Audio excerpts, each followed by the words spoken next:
करणार मज्जाच मज्जा. घेऊन आलो आहोत आत्मा मालिक बाल संस्कार शिबिर 2024. तब्बल 13 विविध ॲक्टिव्हिटीज, मेडिटेशन, योगा, विविध स्पोर्ट्स व क्रिकेट, स्विमिंग, मर्दानी खेळ व कुस्ती, संगीत, अभिनय, डान्स व अँकरिंग एकाच शिबिरात या सर्व ॲक्टिव्हिटीजचा अनुभव देणारा देशातील एकमेव समर कॅम्प. भव्य इनडोअर स्विमिंग पूल, 1500 CCTV कॅमेरे, मुलींसाठी स्वतंत्र हॉस्टेल, पौष्टिक शुद्ध शाकाहारी आहार, मोफत लॉन्ड्री आणि बरंच काही. हेल्पलाईन नंबर 9582 26 38 75 वर कॉल करून बाल संस्कार शिबिरसाठी एक दाबा. कोपरगाव शहरात श्रीरामनवमी मोठ्या उत्साहात साजरी.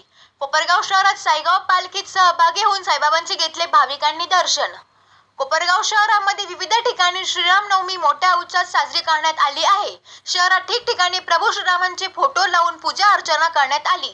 कोपरगाव शहरातील मुंबादेवी पालखी यांच्या वतीने दरवर्षीप्रमाणे याही वर्षी साई पालखी सोहळ्याचे आयोजन करण्यात आले होते. या साईगाव पालखी सोहळ्यात कोपरगाव शहरातील भाविक मोठ्या संख्येने या साईगाव पालखी सोहळ्यात सहभागी झाले होते. या निमित्ताने ठिकठिकाणी भाविकांसाठी महाप्रसाद त्याचबरोबर थंड पेय यांचे स्टॉल लावण्यात आले होते. साईगाव पालखीच्या निमित्ताने शहरातील भाविक मोठ्या संख्येने या पालखीत सहभागी झाले आणि शिर्डी या ठिकाणी साईबाबांचे दर्शन घेतले.